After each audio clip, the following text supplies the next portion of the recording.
ओम नमो भगवते रुद्राय। गुप्त नवरात्रि की समाप्ति 27 जनवरी को हो रही है। 27 जनवरी अर्थात कि जिस दिन हमने गुप्त नवरात्रि का पारण करना चाहिए। जिन्होंने भी गुप्त नवरात्रि के व्रत किए हैं, उन्हें किस प्रकार से पालन करना चाहिए, अथवा जो गुप्त नवरात्रि में कुछ विशेष नहीं कर पाए हैं, वह भक्त गुप्त नवरात्रि के अंतिम दिन क्या-क्या विशेष कर सकते हैं, अवश्यमेव इस वीडियो के माध्यम से जानने का प्रयास कर लेते हैं। गुप्त नवरात्रि का अर्थ है कि जिसमें गुप्त साधनाएं करी जाती हैं और नवरात्रि का संपूर्ण फल हमें नवमी के दिन प्राप्त होता है, अर्थात नवमी के दिन माता सिद्धिदात्री का दिन माना जाता है।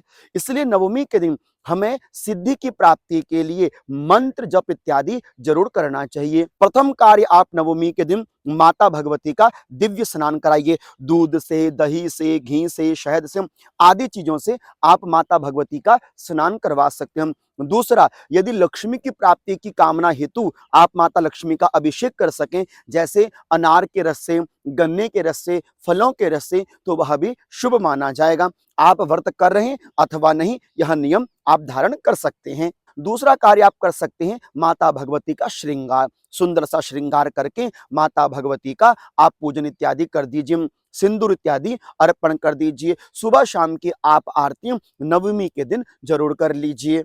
तीसरा आपने कार्य, दुर्गा सप्तशती का पाठ जरूर कर लेना चाहिए। आप देवी कवचम का पाठ कर लो, अथवा सिद्ध कुंजिका स्तोत्र का पाठ कर लो, अथवा आप गुप्त नवरात्रि के अंतर्गत दुर्गा सप्तशती के पंचम अध्याय का आप पाठ कर सकते हैं। सप्तश्लोकी दुर्गा का पाठ कर लीजिए, अथवा 108 दुर्गा जी के नामों का पाठ आप कर सकते हैं।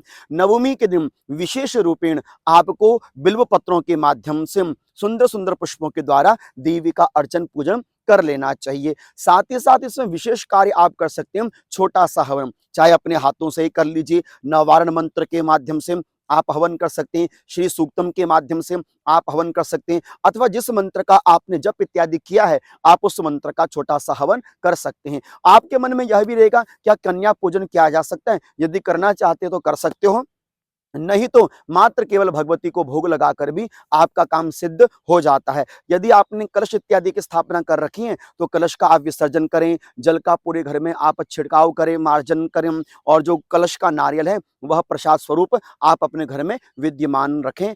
ध्यान रखिएगा कि कलश के नारियल को आपको नहीं तोड़ना चाहिए, जो आपने नवरात्रि में स्थापित करके रखा हुआ था। इस प्रकार से एक छोटी सी विधि के माध्यम से आप गुप्त नवरात्रि में इन विशेष कार्यों को कर सकते हैं। कोई बहुत ज्यादा कठिनाई नहीं है, सरलता से इस कार्य को करें और अपनी गुप्त नवरात्रि को खूब सफल बनाएं। आशा करता हूं कि छोटी सी जानकारी आप लोगों के बहुत काम आएगी। आप सभी को प्रेम भरी ओम नमो भगवते रुद्राय।